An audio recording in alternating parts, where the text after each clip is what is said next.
તમે જોયું હશે આ ભાજપના નેતાઓ તમને ડરાવે છે, ધમકાવે છે, એ જ પ્રકારે અમારા પર પણ પોલીસ મોકલીને કેસ કરે છે, અમને પણ જેલમાં લઈ જાય છે. અમારો પર પરિવાર છે, અમારા બી છોકરી છે, બૈરી છે, ઘર પરિવાર છે, છતાં અમે તમારા માટે લડીએ છીએ. અમને પણ ભાજપમાં લઈ જવા માટે ખૂબ ધમકાવવામાં આવે, ડરાવવામાં આવે, પણ અમે ભાજપમાં નથી જતા. અમે ભાજપમાં જઈએ તો આજે મંત્રી થઈ જઈએ, છતાં અમે નથી જતા. કેમ?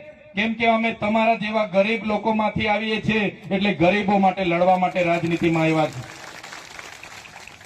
આ લોકો કહે છે કે ચૈતરભાઈ અહીંયા આવે છે, લોકો સ્વયંભૂ ભેગા થાય છે. ચૈતરભાઈ કઈ રીતના આવીને લોકો આટલા બધા ભેગા થાય છે? ત્યારે મેં તમને કહેવા માંગુ છું, મેં પણ તમારા જેવા સામાન્ય ઘરમાંથી આવું છું.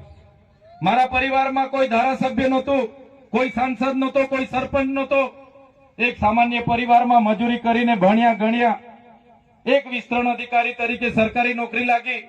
પછી મેં જોયું કે આ ભાજપના નેતાઓ તો અભણ છે અને આપણા લોકોની ગ્રાન્ટ બધી કોંગ્રેસ અને ભાજપ વાળા બેસી બેસીને વેચણી કરીને ઘરે જતા રહી છે, ભાષણો મોટા મોટા કરે છે, પણ લોકોના કામ કરતા નથી.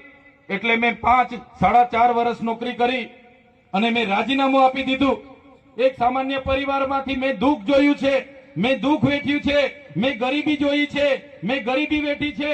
કોઈ બેનને ઝોલીમાં લઈને જતા હોય એ બેનની મેં વેદના જોઈ છે.